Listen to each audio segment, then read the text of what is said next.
Bueno, antes que nada, vamos a hablar claro esta noche, porque se me hace imposible tirarme toda la entrevista diciendo flatulencias, cuando nadie en la calle habla así. Vamos a hablar de pedos esta noche. Vamos a meternos de lleno dentro de nuestras tripas para conocer todo lo que la ciencia sabe sobre los gases intestinales, porque es algo que todos tenemos y poco se habla. Y les aseguro que alguna vez se han hecho las preguntas que vamos a intentar responder en este rato de radio esta noche. Y para ello hemos reclutado a una de las personas que más sabe del tema porque lo ha estudiado. Él es Fernando Azpiroz, es el jefe del grupo de neurofisiología del Instituto de Investigación Vall d'Hebron y jefe del Centro de Investigación Biomédica en Red en enfermedades hepáticas y digestivas. Señor Azpiroz, muy buenas noches. Buenas noches. Gracias por venir a Hora 25. Encantado. Tiene que estar harto de que le hagan estas preguntas, ¿no? No, en absoluto. Siempre es un placer. Usted ha encabezado un estudio del Vall d'Hebron publicado en la revista Nutrients sobre el efecto de las dietas en la flora intestinal. Y lo primero que le quería preguntar es cómo influye lo que comemos en el trabajo de nuestro aparato digestivo. Completamente. El aparato digestivo es la puerta de entrada para alimentar el organismo. Entonces tiene, por una parte, la función de lo que comemos, extraer lo que es útil para el organismo, que es el agua, los nutrientes, los minerales, las vitaminas, y el resto, lo que no podemos usar, lo pasamos al colon, a la última parte del intestino. El colon está lleno de bacterias, no, de microorganismos, bacterias, hongos, virus, millones. Entonces, lo que nos sobra a nosotros que no podemos usar, es decir, los residuos de la dieta, pasan al colon.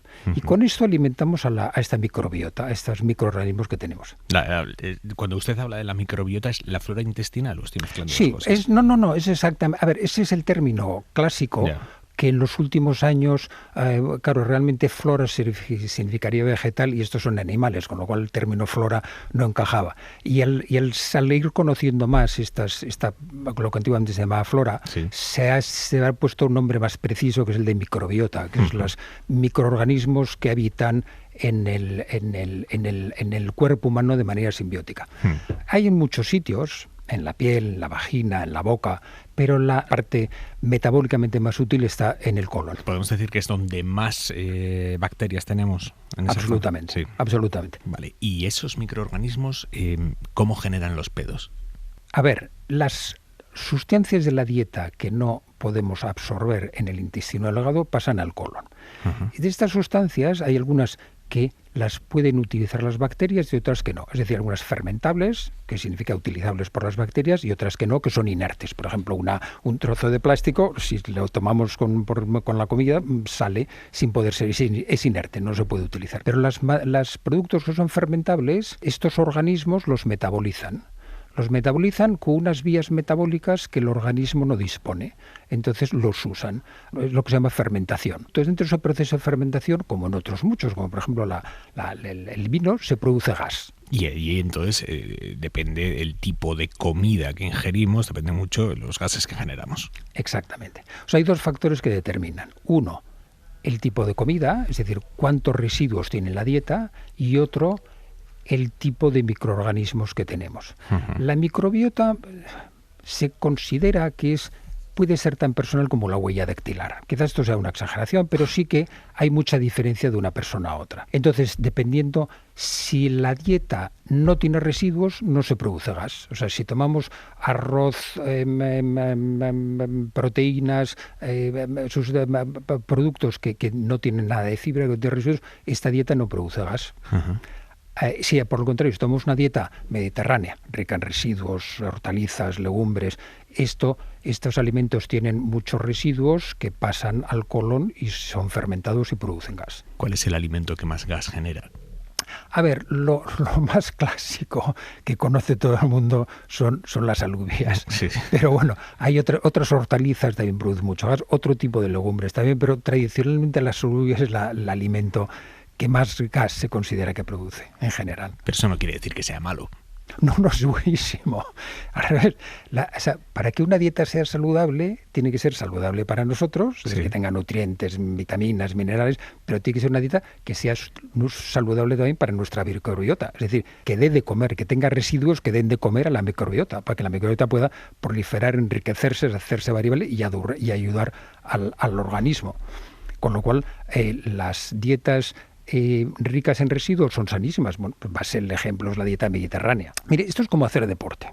¿Hacer de ejercicio, hacer deporte es bueno? Sí, buenísimo. Pero oiga, si tiene usted una artrosis de rodilla, pues no lo tolera. Y esto es lo mismo. ¿Tomar una dieta con muchos residuos? Bueno, buenísimo, estupendo, sin duda. Pero, oiga, si usted produce una cantidad de gas tremenda o tiene un intestino muy sensible, pues claro, esta dieta a lo mejor le da molestias. Claro.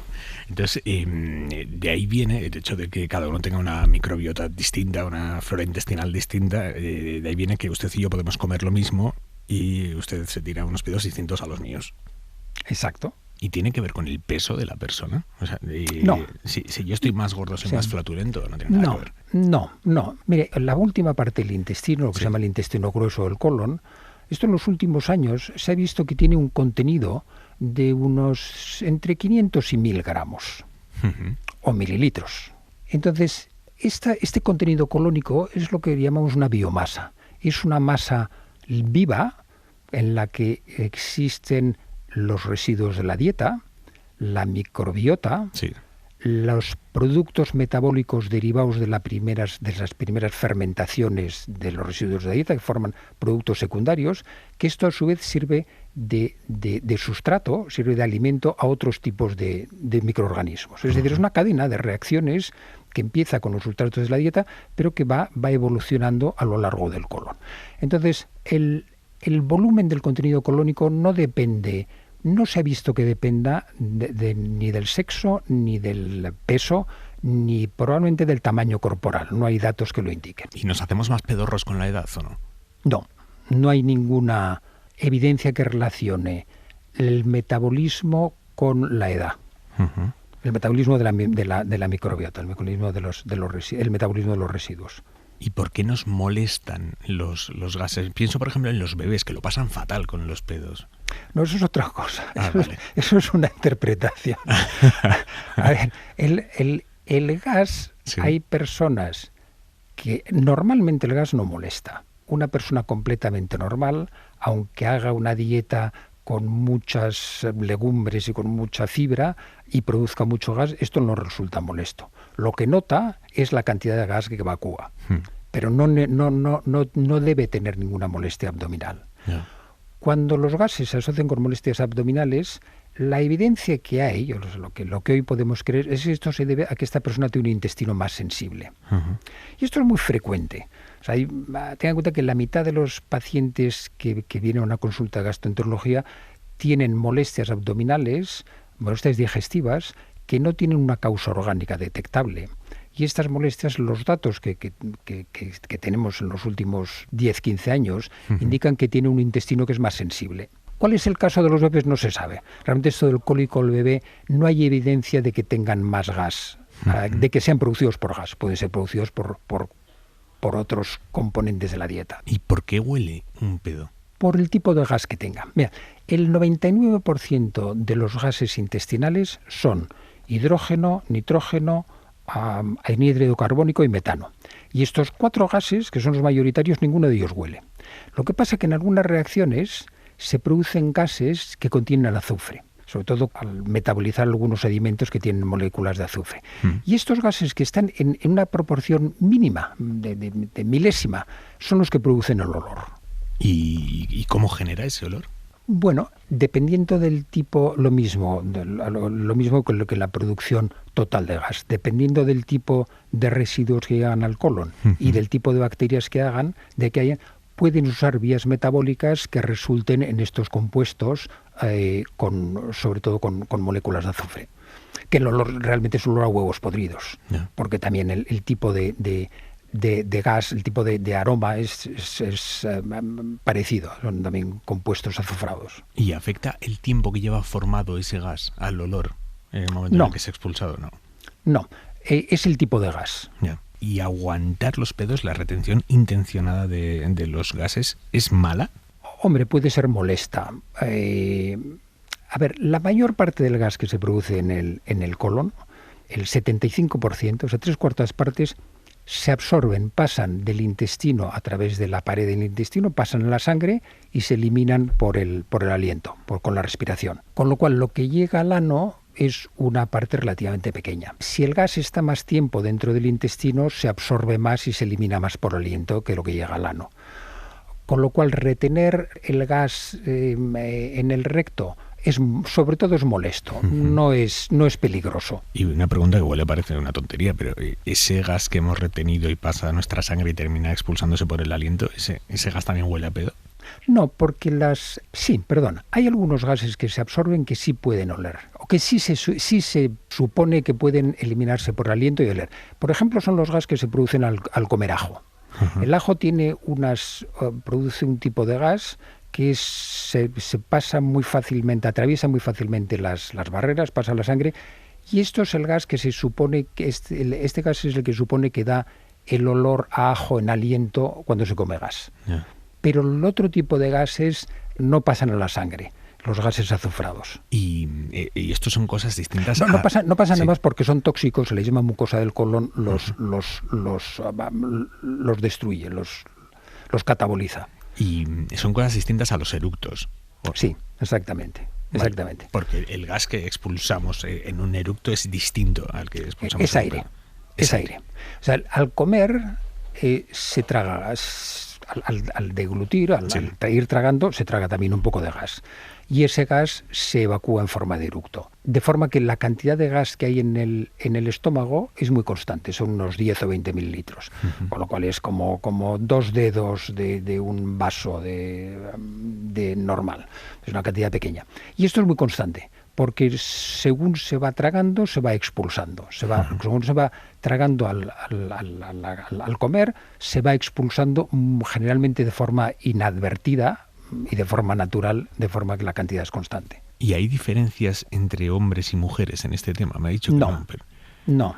Sí, no. Siempre sea, no lo sé, supongo que será una leyenda urbana y que todos estamos confundidos, pero siempre se ha relacionado más. Los hombres se tiran unos pedos increíbles y las mujeres no tanto. Eso no es así. No hay evidencia de que sea así. No hay datos de que esto sea cierto.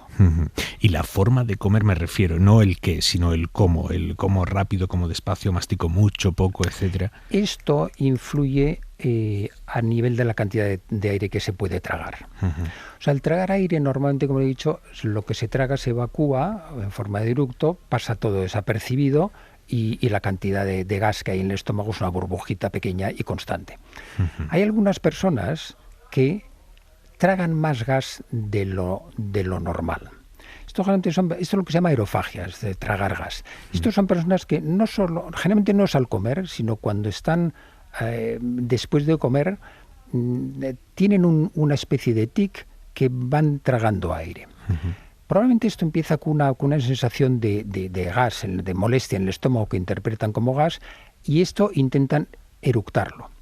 Y al intentar eructarlo, sin darse cuenta, hacen lo contrario, van tragando más gas, con lo cual esa molestia va aumentando. Pero cuando realmente logran eructar y vaciar parte del gas, se sienten mucho más cómodos. Y esto les refuerza la idea. Con lo cual esto perpetúa este tic de intentar expulsar aire y sin darse cuenta de una forma inadvertida ir tragando. Esto muchas veces se asocia a estados de ansiedad, pero esto además tiene una forma muy sencilla de solucionarlo. Si no se traga aire, se deja de eructar. Entonces hay una forma muy fácil, es decirle a la persona, al paciente, que se ponga un lápiz, que muerda un lápiz. Al tener esta rendija, esto le impide cerrar la boca completamente, y al tener esta rendija de la boca abierta, esto le impide tragar aire, y en cuanto deja de tragar aire, deja de eructar.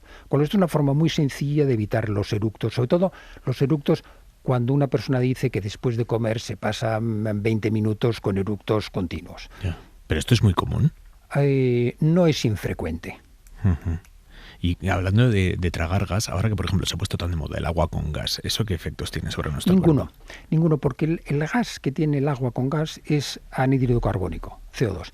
Y esto es tremendamente difusible. Esto pasa a la sangre y se elimina por el aliento inmediatamente. Solo en el momento de tomar algo, de una Coca-Cola o una cerveza o un agua con gas, puede haber un acúmulo inicial de gas y provocar un eructo, pero la mayor parte se elimina rapidísimamente, pasa a la sangre y se elimina por aliento. Es un gas que difunde muchísimo. ¿Y beber bebidas con pajita produce más gases o no tiene nada que ver? No, no tiene por qué. A no ser que el que esté usando la pajita, esto le produzca tragar más gas, pero no suele ser el caso. ¿Y masticar chicle? Bueno, eso es un debate. Es posible que en algunas personas masticar chicle les induzca a tragar más gas. Pero ese gas se expulsaría a través de un eructo. Exacto, ese no es gas, perdón. Eso es, bueno, sí, es un gas, pero es aire ambiental. Es aire de ambiente con la composición normal, igual que el aire ambiental. ¿Cuántas veces deberíamos ir al baño?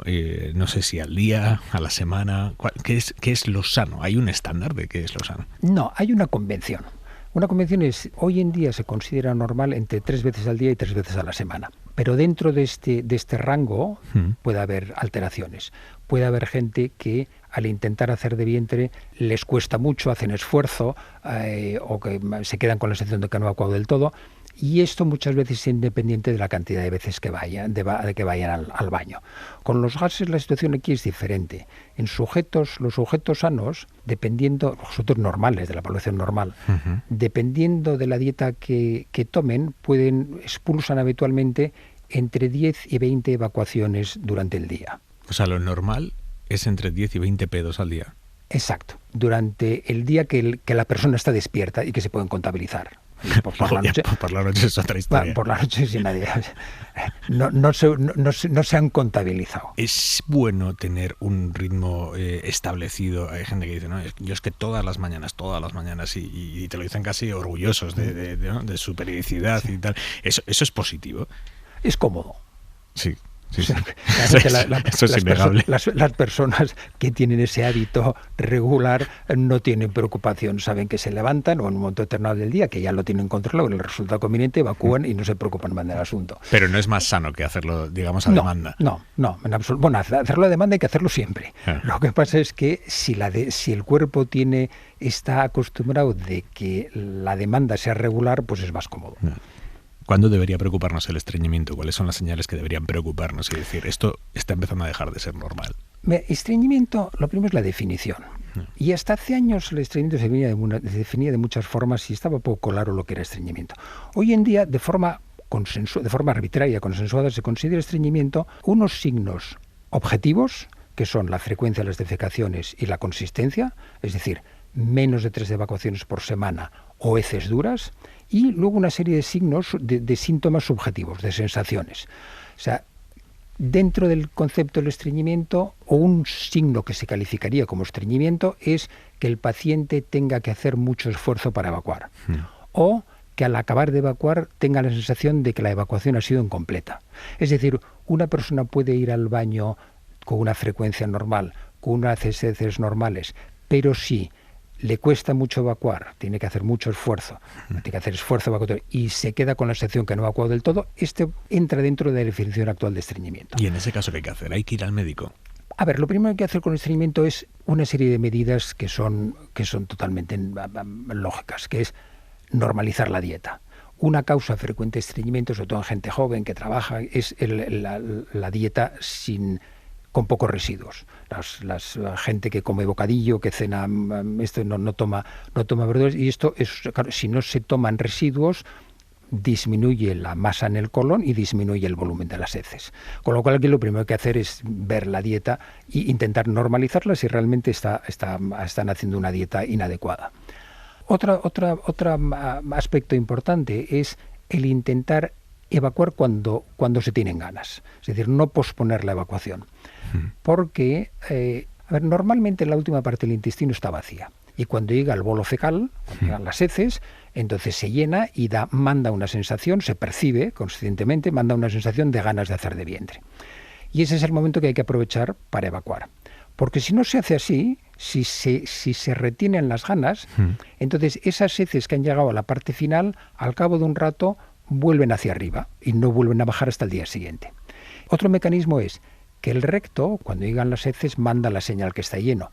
Pero si no se vacía, al cabo de media hora, una hora, esas ganas de hacer de vientre se pasan, esa señal se extingue. Y entonces el recto está lleno, pero ya deja de mandar la señal. Es como si la alarma del coche se dispara, pero al cabo de 10 minutos se para. Entonces la avería sigue dentro, la puerta sigue abierta, pero deja de mandar la señal. ¿Y cómo funciona esa conexión entre nuestro colon, nuestro recto con el cerebro? ¿Es un sistema de nervios? Exactamente. El aparato digestivo tiene muchísimos nervios, muchísimas células nerviosas, y está muy conectado con el cerebro. El aparato digestivo se considera, hay un libro famoso hace unos años que llamaba El segundo cerebro, que es la red de neuronas que hay dentro de la pared del propio tubo digestivo, del intestino. Pero el aparato digestivo además tiene conexiones muchas conexiones con el sistema nervioso central, con el cerebro. Y estas conexiones son bidireccionales. Hay unas que bajan, es decir, desde el cerebro se pueden mandar órdenes, y hay otras que suben. Es decir, estímulos que hay en el aparato digestivo activan unas vías, activan una neurona, un receptor, una neurona que va hasta la corteza cerebral, hasta la zona donde tenemos percepción. Y de esta forma es como se perciben. La mayor parte de los estímulos del aparato digestivo no se perciben, o sea, desarrollan reflejos que son los que controlan la digestión, pero algunos estímulos activan vías de percepción, vías sensitivas de percepción que producen percepción consciente. Bueno, y aquí hay las dos conexiones más claras, están en el estómago y en el recto. Cuando una de las señales que tenemos para dejar de comer es que al llenarse el estómago manda señales al cerebro de forma que se acaba el apetito, nos saciamos. Entonces una señal de estímulos en el estómago que llegan al cerebro. Y la otra parte que está muy claramente conectada es el recto. El bolo fecal, cuando llega al recto, activa unos receptores que mandan la señal al cerebro y entonces dan la sensación de ganas de evacuar. Y esta gente que se va de viaje, por ejemplo, y puede estar 4 o 5 días sin ir al baño, ¿ahí exactamente qué es lo que falla? No se sabe bien. Posiblemente hay una serie de factores. Aquí es por una parte que retrasa en el tránsito intestinal, y por otra parte, esto es como si la gente que va de viaje muchas veces no encuentra el momento de evacuar. Entonces, si ponemos una barrera al final, la salida de un túnel, se detiene el tránsito en todo el túnel. Yeah. Y esto es un poco el mismo efecto. Gente que cuando sale de su ambiente o de su vida rutinaria, que puede tener una normalidad en la evacuación, pierde esta regularidad y entonces puede estar varios días sin ir de vientre. Esto es muy frecuente y esto es un signo menor de estreñimiento. O sea, la persona que va bien de vientre en cualquier situación, pero la persona que tiene problemas es uno de los factores que le hace más susceptible es salir de su entorno habitual. ¿Y hasta qué punto es sano el efecto inmediato laxante que genera, por ejemplo, el café en nuestros intestinos? Efectos laxantes hay que distinguir dos cosas. Uno que son los moléculas que activan la movilidad del intestino, o sea, que hacen que propulse más, y otro, una serie de hábitos que inducen como un reflejo condicionado la evacuación. Por ejemplo, mucha gente dice que justo al tomar el café después del desayuno le entran ganas de hacer de vientre y es la forma que evacúa. Esto es un reflejo condicionado. La cafeína puede tener un cierto efecto farmacológico, pero sobre todo es un reflejo condicionado. Hay personas que por la mañana toman un vaso de agua o incluso 2 vasos de agua templada, esto es muy frecuente, porque eso les induce la defecación. Les induce la defecación, lo mismo, es un reflejo condicionado. Ese agua que beben se absorbe en el intestino delgado completamente y en cuestión de media hora está en la orina. Con lo cual, esto no llega al recto en ningún caso. Yeah. Lo que pasa es que esa sensación, lo de los perros de Pavlov, claro. La sensación de tomar el agua y el efecto de la expectativa, eso les induce, les favorece la respuesta y la defecación. Pero, por ejemplo, el zumo de naranja, eso sí que, ¿no? Pues... Lo mismo. No hay. El zumo de naranja. Hay una serie de estímulos en el estómago que producen lo que se llama el reflejo gastrocólico. Es decir, que al llenarse el estómago se activa la movilidad del colon. Y esto es normal, esto es fisiológico. Y algunas personas lo tienen más desarrollado y en algunas personas probablemente este reflejo gastrocólico está desencadenado como un reflejo condicionado por algunos tipos de alimentos o de hábitos, como el zumo de naranja, como el café, como el vaso de agua. Esto es lo más probable dentro de lo que se sabe. Ya. ¿Y por qué no suenan las tripas? ¿Qué está pasando en nuestro interior para que se genere ese sonido de tripas? Esto es curioso, realmente no se sabe. Esto es una cosa que nosotros hemos estudiado mucho los gases intersticiales desde hace muchos años, y esto es uno de los puntos que no se sabe.